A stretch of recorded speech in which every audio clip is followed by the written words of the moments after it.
Hi friends, this is Harry. Cinema base அப்டேட்டில் அடுத்தது ஒரு எக்ஸ்க்ளூசிவான ஒரு அப்டேட்டோடு வந்திருக்குங்க. ரஜினி சார் கொஞ்ச நேரத்துக்கு முன்னாடி இப்போ சென்னை விமான நிலையத்துலேருந்து கிளம்பி இப்போ மைசூர் கிளம்பி இருக்காரு. ஸோ இன்றிலேருந்து பார்த்தீங்கன்னாக்கா ஜெயிலர் செகண்ட் பார்ட்டுக்கான அடுத்த கட்ட ஷூட்டிங் மைசூர், பெங்களூரு அது சுற்று வட்டாரத்தில் வளைச்சி எடுக்க போகிறாங்க.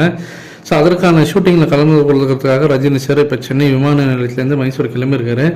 இதில் முக்கியமான விஷயம் என்ன அப்படின்னு சொல்லிட்டு பார்த்தீங்கன்னாக்கா, ரஜினி சார் அங்கே ஏர்போர்ட்டுக்குள்ளே வரும்போதே செய்தியாளர்கள்லாம் அவர் சூழ்ந்துக்கிட்டு ஒரு 2-3 கேள்வி கேட்குறாங்க. அதில் முதல் கேள்வியை பார்த்தீங்கன்னாக்கா ஒரு மாதிரி நம்மளுக்கே ஒரு மாதிரி கடுப்பு ஏற்றுற மாதிரி தான் இருந்தது அந்த கேள்வி. என்ன கேள்வின்னா, கூலி எப்போ சார் ரிலீஸு அப்படின்னு சொல்லிட்டு ஒரு செய்தியாளர் கேட்குறாரு. இந்தமாரி பைத்தியத்தங்களாம் வச்சு நம்ம ஒன்றும் பண்ண முடியாது சீரியஸாக. கூலி ஆகஸ்ட் 14 அன்றைக்கி ரிலீஸ் ஆகுதுன்றது ஊருக்கே தெரியும்.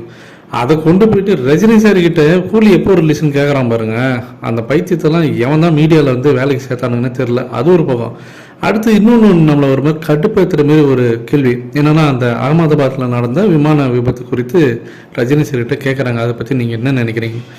நான் அதை கேட்டது தப்புன்னு சொல்ல மாட்டேன், ஆனால் அவங்க கேட்ட இடம் பார்த்தீங்கன்னாக்கா அது கொஞ்சம் எல்லாருக்குமே ஒரு தர்ம சங்கடம் தான். அவரு ஃப்ளைட்டில் கிளம்பி போக போகிறாரு. ஃப்ளைட்டில் கிளம்பி போகிறவர்கிட்ட ஃப்ளைட் ஆக்சிடென்ட் வந்துட்டாமே, எல்லாம் செத்து போயிட்டாங்களாமே, நீங்களும் இப்போ ஃப்ளைட்டுக்கு போக போகிறீங்க, நீங்கள் என்ன நினைக்கிறீங்கன்னு கேட்குற மாதிரி இருக்குது. அது எல்லாருக்குமே ஒரு மாதிரி ஒரு தர்ம சங்கடமான ஒரு நேரம் தான் அது அந்த மாதிரி இன்சிடென்ட் நடந்த இடத்துல மீண்டும் அந்த மாதிரி ஒரு சுச்சுவேஷனில் கேட்குறதுன்றது தவிர்த்துருக்கலாம் மீடியா. ஆனால் அதுக்கும் ரஜினி சார் பொறுமையாகவே ரொம்ப வருத்தமாக இருக்குது. பட் ஆனால் ஆண்டவனுடைய புண்ணியத்தில் இனிமேட்டு அந்த மாதிரி நிகழ்வுலாம் இனிமேட்டு நமக்கு நடக்கக்கூடாதுன்னு சொல்லிட்டு நம்ம பிரார்த்திக்கிறேன் அதுக்காக அப்படின்ற மாதிரி டீசெண்டாக சொல்லிட்டு அங்கேருந்து விலக ஆரம்பிச்சிட்டார். அதையும் தாண்டி அடுத்த ஒரு கேள்வி கேட்டால் பாருங்க, ஜெயிலில் செகண்ட் பார்ட்டை பற்றி எதாவது அப்டேட்டு கொடுங்கன்னு சொல்லிட்டு. ஏன்னா அவங்க எல்லாருக்குமே தெரியும் ரஜினி சார் ஷூட்டிங்காக தான் கிளம்பி போகிறாருன்னு.